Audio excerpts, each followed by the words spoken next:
So for this video, I thought I would do something a little different compared to my other mini retrospectives. Thanks to a lovely comment by someone, I don't know if you want me to mention his name or not, but it has come to my attention that I forgot to include some important bits from my Dragon Ball Z Budokai 3 video. I was so focused on the combat aspect that I forgot even smaller tidbits and even some bigger ones, even some involving the combat itself. But I want to remedy that while also giving you something more. In my last Budokai video, I said that Dragon Ball Z Budokai 3 was my favorite Budokai game save for Infinite World, as I had yet to play it. Now I have. So what better way to give you the information I left out in my Budokai 3 video while introducing you to an Infinite World? I thought it would be a good idea to make a versus video.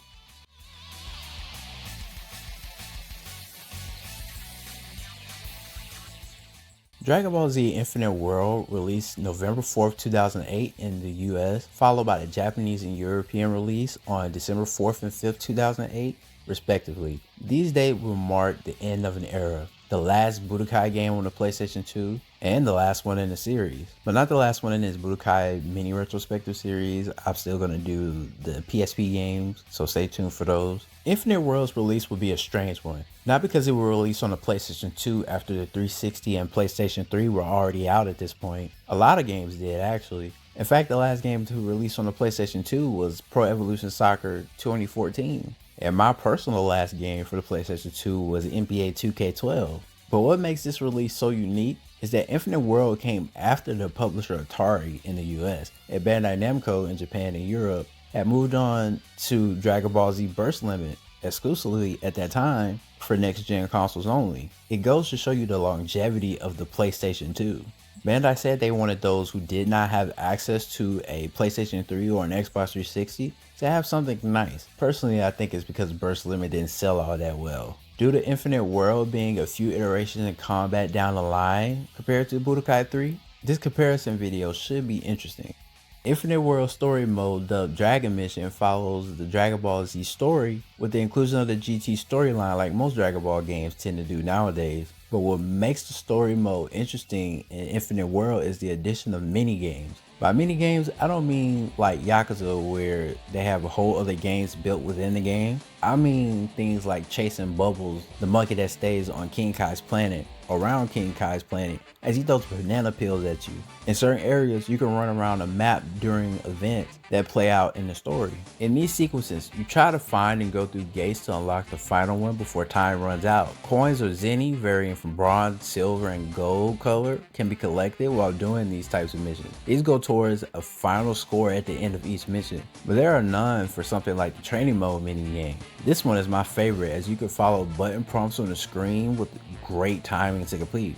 A good one is sparring against Gohan in the hyperbolic time chamber. On the other hand, modes like the aforementioned Bubbles Chase were not as fun, and having to do them twice in some cases was not the best, as the story mode was split into different rounds.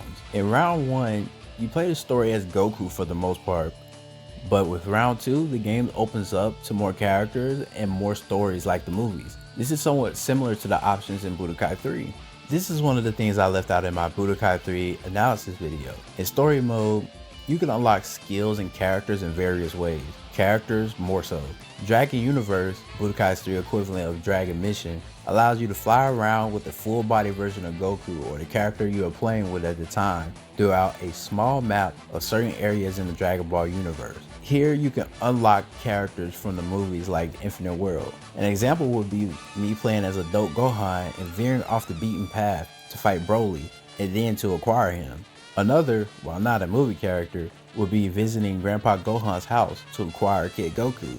For what I played, this is in contrast to Infinite World. With Infinite World, you take control of a miniature Goku and go to points on the map. The best way to describe it would to be like, since we're talking about movies, would be like certain sequences in film where they use a map and like a miniature plane that will fly to other points on the map to indicate a shift in setting and time. That technique is used here, and while the world itself isn't rendered the same way as Budokai 3, it has something that I wish Budokai 3 had kept from the first Budokai game, the Budokai series following as well. And that is fully 3D rendered cutscenes. Infinite World see the return of beautifully rendered cutscenes to the PS2 versions of the Budokai games. Scenes like Vegeta evaporating Nappa and Goku going Super Saiyan against Frieza were significantly better than the still images used in the Budokai 3 story mode. The removal of those really bummed me out when playing through both Budokai 2 and 3, so I'm glad to see their return in Infinite World. Another thing that was removed from Budokai 3 and Infinite World were the codes that you could acquire in Dragon Universe. These codes could be used to unlock certain items and capsules while playing through the story. While not as significant, I thought I would mention it as this is one of the things I did miss out on in my Budokai 3 video.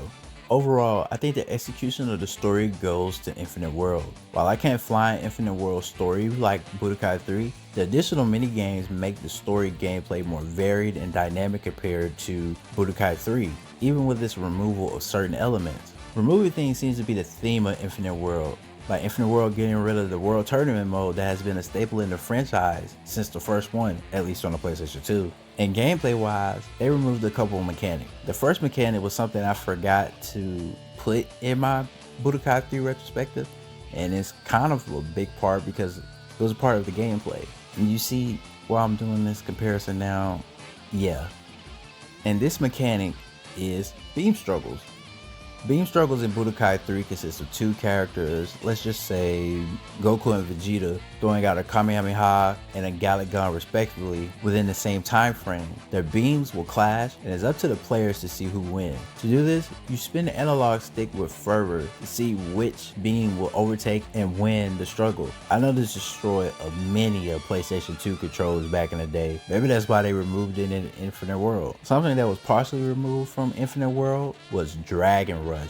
After first playing Budokai 3 after a decade or so of not playing it, I thought Dragon Rush was the worst mechanic in any Budokai game to ever exist. Here's a visual representation of what I mean. Ready, set, go!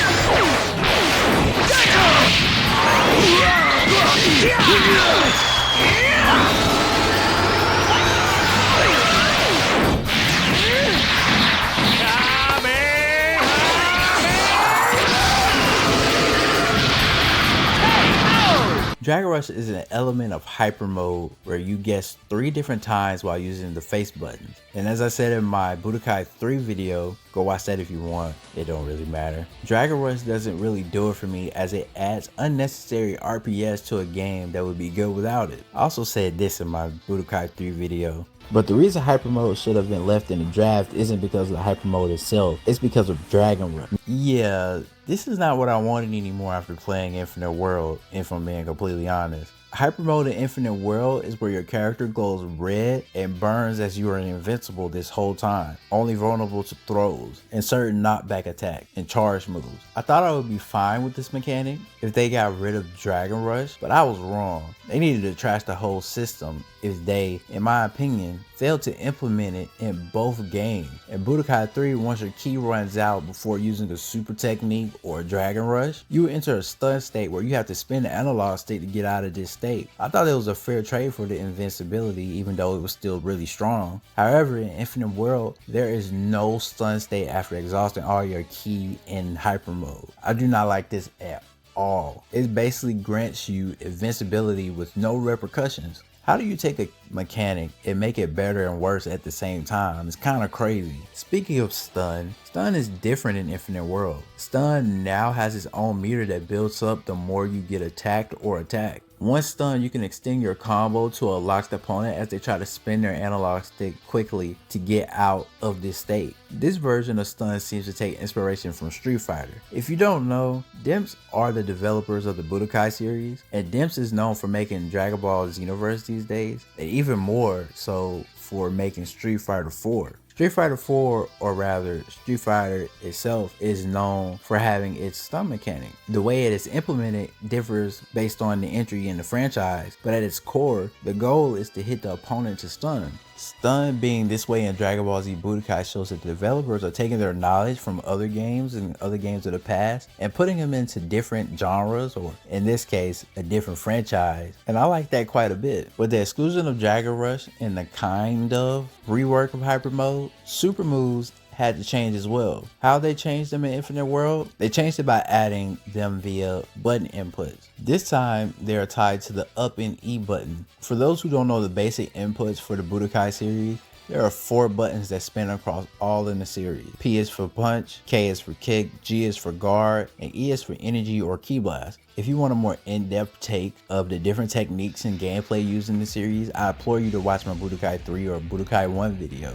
It shows certain combos and things in those as well. The capsule system was also reworked for Infinite World. Now there are designated spots for your skills to go on Infinite World's skill list, such as ultimates having 2 slots dedicated to them. Another one that is such a good change is how the transformation system works. Instead of having each transformation occupy a slot on the skill list, now it's just called transform, and you can go into different transformations from that one skill, freeing up space for more capsules to be placed on the skill list. Overall, I think a lot of these gameplay changes were good compared to Budokai 3.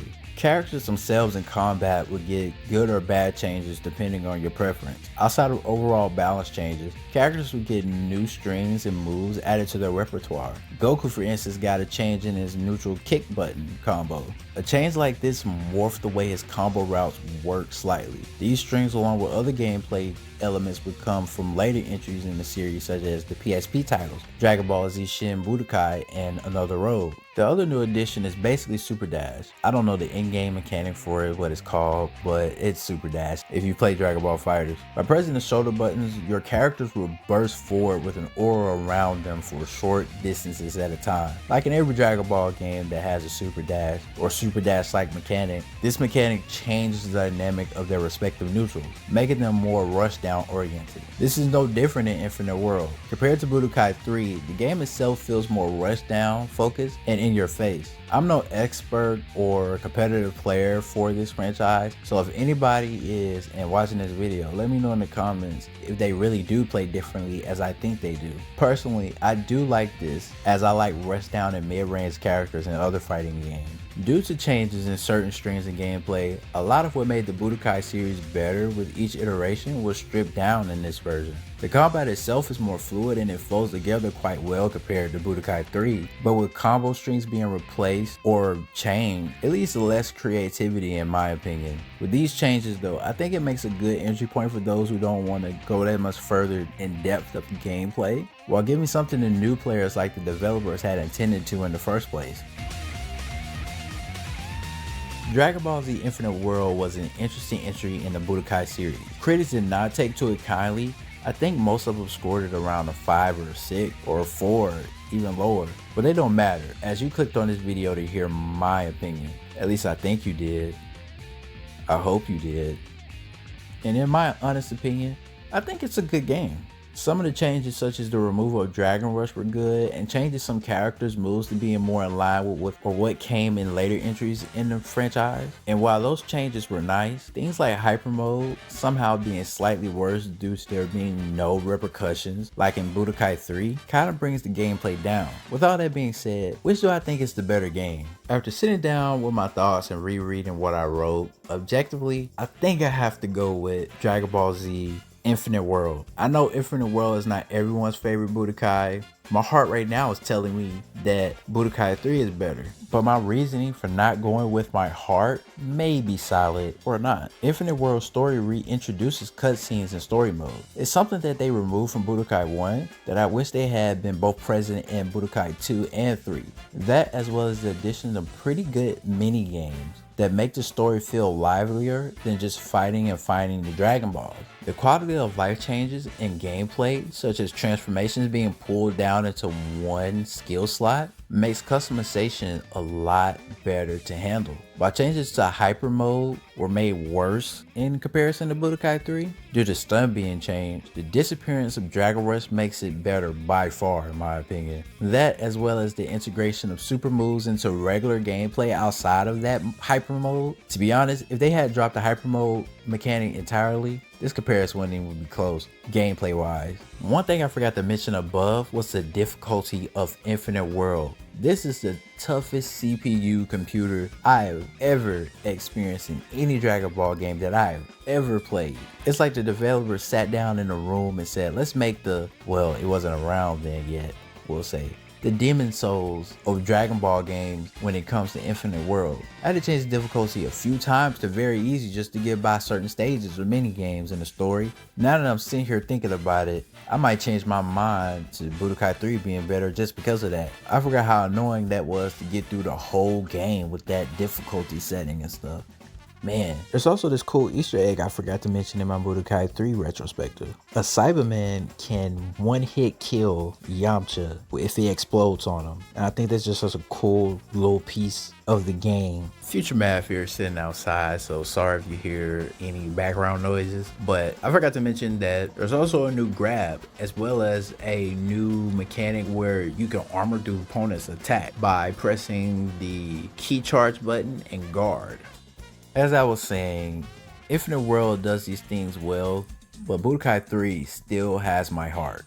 While the story mode didn't have the 3D cutscenes that I wanted, the way you explore, albeit a very small portion of the Dragon universe, to unlock characters gives me nostalgia syndrome. And also, while the gameplay is definitely smoother in Infinite World, Budokai 3's combat feels great to me, as chaining different charge moves and strings together make combos varied and worth learning if you want to go deeper. The only exception being Dragon Rush and Hyper Mode ruining that game for me. All in all, it's just my opinion, and both games do something right while also having missteps. Please, if you do revisit the Budokai games in the future Bandai, please get rid of Hyper Mode, but these missteps and these successes make it hard to choose between the two. And I want to know how you guys feel about Dragon Ball Z Budokai 3 versus Dragon Ball Z Infinite World.